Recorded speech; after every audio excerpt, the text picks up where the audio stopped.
JB, tell me, what is your company? People are wondering, what is your company called? Where are you and what do you do? American Fiberglass is the umbrella under which JB Donaldson Company lives. American Fiberglass is an industrial job shop that creates all kinds of industrial products. We do sculpture for cities and different entities around the country and around the world. Commercial sculptures out of fiberglass, and have done that for many, many years. We also build fiberglass cars we built Cobra bodies for Carroll Shelby, race car bodies, and we also have a product line that involves 35 and 6 roadsters and 3-window coupes that we are currently producing at this time. We also have a restoration group within that, which is JB Donaldson Company, and that's the company that restores primarily Zephyrs at this point, but we also do other cars, fiberglass race cars, a few Corvettes, things of that nature. You have a few Buicks poking around? Yep, we do 30s Buicks, that sort of thing, but our focus right now most definitely is on 37 to 40 Lincoln Zephyrs. People occasionally comment or ask a question about getting help with a restoration. Either they want to start a restoration, or maybe they're done part of it, but they need help with the other part. They may not always know where to go, or how do you sort out? Let's talk about how would someone kind of filter out finding a good resource in wherever they live. How would you find a way to sort out who's a good restorer to work with? Well, it varies from region to region and city to city, but there are some basic underlying principles you need to look for. I would say that if you can, to the extent that you can, try to take the car that you're working on to somebody who has experience with that particular car. If you are going to a guy who does a lot of Corvettes to do a Mustang, you're probably in the wrong place. Okay. There are people that can work on multiple makes. We work on multiple makes occasionally, but we like to focus, and I think that's what you need to be looking at, is where is their focus? What have they done recently? Mm-hmm. What kinds of cars, and what level are they doing cars to? If it's just a paint it and spin shop, you can find those everywhere. They're not that difficult to find. I think the biggest challenge is to really understand the car yourself. If you don't have some fundamental understanding of the car and its history and its makeup, you're probably going to get in trouble. Because once you go to a restoration shop and they realize that you know nothing about it or nothing about cars in general, you pretty much expect a certain amount of victimization, because they can tell you anything and you really are forced to believe it. That doesn't mean to say that they're dishonest. It simply means you can't have a conversation with them, an intelligent conversation about your own car, which is like going to the doctor and saying, I'm not sure where it hurts, I'm not sure what's wrong with me, but go ahead and fix me anyway. It just doesn't make any sense. Right. So do a little educating of yourself on the car itself that you're working with. The information is legion, it's just everywhere. Right. You got books, you got the internet, which is not always a really reliable source of information, but it'll give you a broad strokes, it'll give you a sense of what's going on out there. You also see some of the people who have done those cars. I like specialty houses that specialize in particular cars, because I think that their resources are better. Okay. You can go to any shop and have a car done, but if they're always having to spend huge amount of time and money learning about the car and trying to source rare parts, for instance, then you're probably going to spend a lot more time and a lot more money. Well, let's use your example of the Zephyr, like you've got that 39 behind you. Right. When you're working on a Zephyr, not only do you have parts and experience in-house, but you also have a lot of resources with Zephyrs, don't you? Yeah, and the people here have a lot of background in doing them, so there's no problem of them trying to figure something out on your money, and on your car. Right. They know exactly what to do, and they go right to it. There's a lot to be said for that, especially at the dollar rates per hour that we charge. Right. So, yeah, you would be much better served if a guy's already done a fill in the blank, or two or three even, right, than you are just, well, I never saw one of those, but I can probably do it anyway. Right. I don't know you're going to get the same quality. I'm almost sure you're not going to get the same quality if he has no background in that particular car. So an example, you got a guy who does a lot of Corvettes, and you take him a Ford Cobra or something. I mean, what would you expect? Right. You know, you're going to the dentist to get your heart work done. It's just doesn't make any sense on this. But you go to a guy because you heard about him, he's good. Okay. You need to do a lot of research. Okay. That's what you need to do. Now, Educate yourself. Let me go back for a second here. Where did you start getting involved in cars yourself? Wow. That goes back half a century. So I was always struck by how many beautiful expressions of art there are in the automobile business, and I'm most moved by design and watching it evolve as a young guy and not having the resources to buy anything. And I was very fortunate in the sense that I recognized real early the cars that I would really want to get, and I had to start working on it, and I had to do it with very limited budgets. And I guess that made it even more fun and more of a challenge. And so when I got one, it was like winning the Super Bowl every week. You recognize that these cars are rare and that you want one, and you go to work getting one. Anybody who can write big checks doesn't have the same love affair with cars as a person who doesn't have the resources and has to fight to get one and maybe sell a couple other cars and maybe put some other expenses aside and then devote the time and the resources to it that's needed to get the one you want. Right. And when you do, that feeling dissipates a little bit because the dream is always more fun than the realization of it.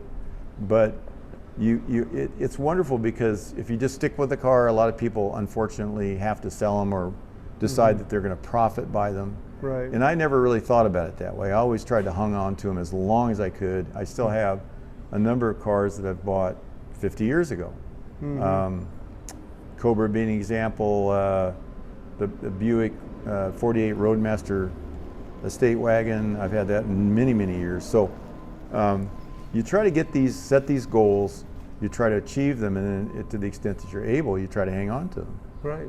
And it's a wonderful thing to do. It's very positive. The people that I've found very few people in the car group that was not interesting in their own particular way and something to teach you. Okay, so let's say someone has an idea, they've saved up some money and they have a specific car that they want made or fixed or whatever.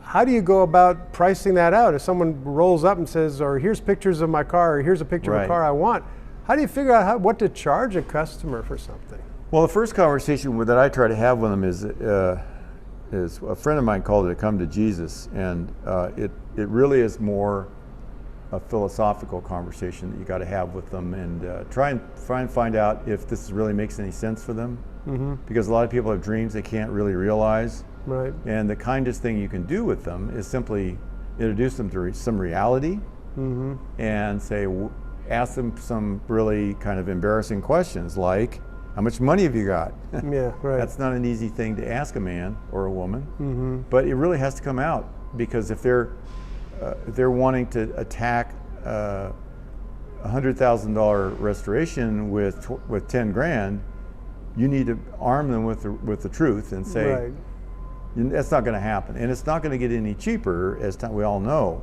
So you might want to develop another dream that's more realistic and one that you can actually achieve. But the journey is probably more fun than the realization of it. So I don't really fault people who throw a little money at it as they can. The big job is sometimes just to get the car in hand, because the value of especially rare cars is going up exponentially. Right. So if you can just get your hands on one and then devote a certain amount of time and expense to it every year, I think that's a good program. We don't. No, this doesn't all have to happen in 6 months. Have you had times where customers had something go wrong in their life, or something happened and they weren't able to finish a project? Occasionally it does happen, and it's heartbreaking because we're rooting for them the whole way. I mean, we're there. Most of the people that we meet in the car group are really interesting people. I mean, I have not yet met a whole lot of boring people that are interested in old cars. Yeah. And so you kind of buy into their story and their backstory and their life. And yeah, if something comes along and upsets them and puts them in a bad situation, you feel for them. Yeah. It's just as one human to the other. And yeah, it's heartbreaking sometimes when reality intervenes and they can't finish it. I have one particular story in mind that is just really heartbreaking. But that doesn't mean that he didn't enjoy the process. Yeah. And that's the whole point of this whole thing, is that you should enjoy it as you go. There's no such thing as the end goal. It's the process getting to the end goal. Make sure it's fun along the way. Exactly, because there's a lot of really good people in this industry. Yeah. And you get to share their experience. I've met some really famous people and very hardworking people as a result of the fact that I know a certain amount about the technical parts of it, that I was not in their strata, but because we were both interested in maybe the same kind of car, there's a leveling force going on there that is really gratifying to watch. You get to speak to people that you would never have a relationship with. Sure. If you didn't have that common love of cars. Yeah. And they're very forgiving and not judgmental about the quality or the value of your cars. They don't really care. But if you're a real car guy, as I like to say, there's a kind of a comradeship that's hard to describe, but it's really, really warm and wonderful to see. And it can last a lifetime. Speaking of the process, how in the world, especially now these days, how in the world do you figure out how long something's going to take? The answer to that is you don't even try. Okay. We have that conversation inevitably when they come in the door, and I've noticed something about knowledgeable people that live in, let's say, another industry. They don't know anything about cars, but they're in their own world and they're successful and they work hard. They're very rarely do they want you to put a completion date on it, and that's because it's arbitrary. You can't create a situation where you have control over all of these various things that affect an automobile. There are hundreds of things that go into rebuilding a car, and if you think you've got a handle on all of them, you're a fool. You don't. You can't control all that stuff. Right now is an especially difficult time with certain things that we need to do cars. So for you to tell this one of your customers it's going to be done on a particular date is a recipe for failure.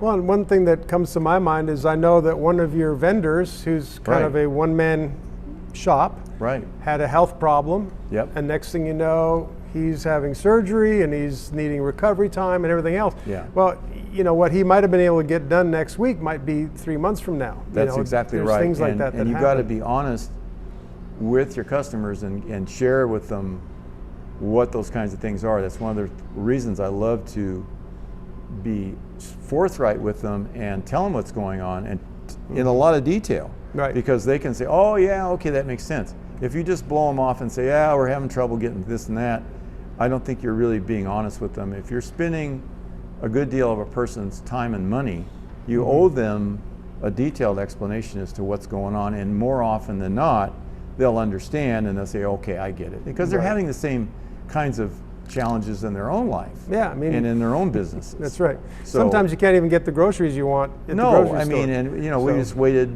3 months for carburetors, for God's sake. I mean, I could have gone to much less expensive ones that I have not had very good reputation, but I was told over and over, don't do that, don't do that. You're going to regret it. You're not going to end up being very unhappy. So I just waited, and finally, of course, we got them. But that was a several month process. One of the wonderful things about doing video updates like we do is that it all goes without saying, and they can go on the website, they can go on BarryTsGarage, and they can just look at what you have photo documented and edited down, and now they can see, oh, okay, that's what's happening. That's what JB and his crew are doing with my car at this particular time. Right. So it's a different thing altogether for them than it is just to get some, cursory conversation update occasionally. Yeah, we're doing okay. Send me some more money. Right. That whole situation is completely different. But most shops don't have what we have, and they have to deal with just simply being honest. And I would encourage any of them to do that. And I would encourage customers to insist that the way it be managed. And this conversation needs to happen before any relationship is established. Okay.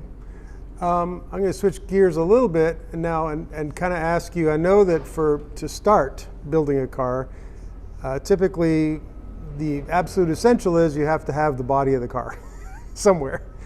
What Yes. What kind of car bodies do you have already in hand that you could build for people right now as a starting point? Right now, the only thing we have is, the only thing we have, it's going to sound kind of funny.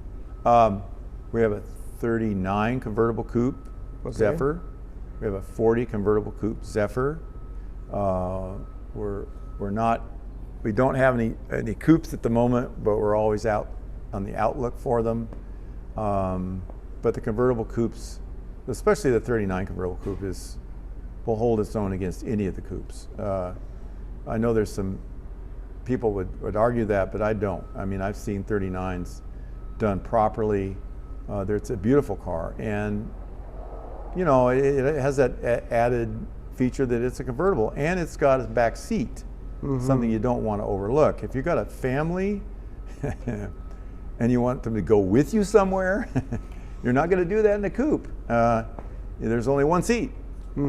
Something people kind of, I think, forget about. The convertible coupe in 38, they made a one front seat convertible coupe, and nobody wanted it. They looked at them like they were out of their minds. They said, no, we want a convertible coupe, but we want it to have a back seat so we can take the family for a cruise and put the top down. Gotcha. And that's where the later 38s got the back seat, and the 38s and then the sales followed, and they did okay. There were not a huge number of sales, but so it's a beautiful car, and it has that duality to it, that it can carry more people. Yeah. So. And I know that I've seen for myself people shipping cars to you. Yes. And either they're complete cars that need freshening up, all the way to here's a pretty run-down car that I got and I needed everything.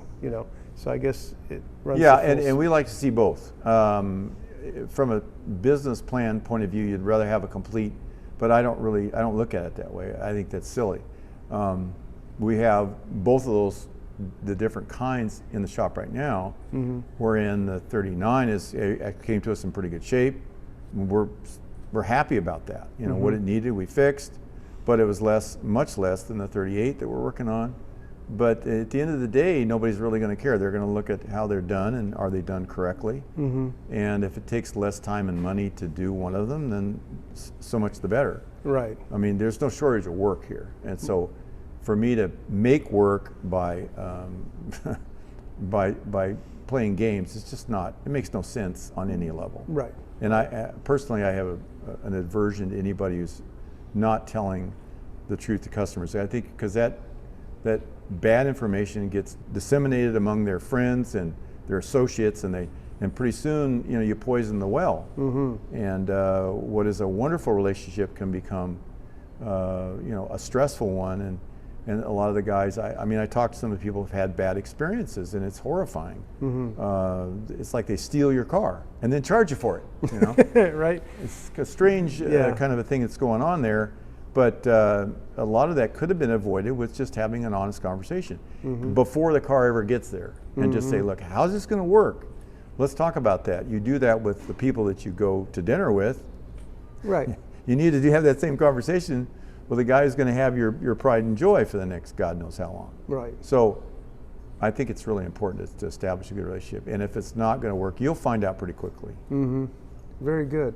Well, thank you for sharing those insights. It's good to take kind of a break along the way here and just have a talk. And yes, it is. Meanwhile, the work will continue. Yep. Thank you. Thanks.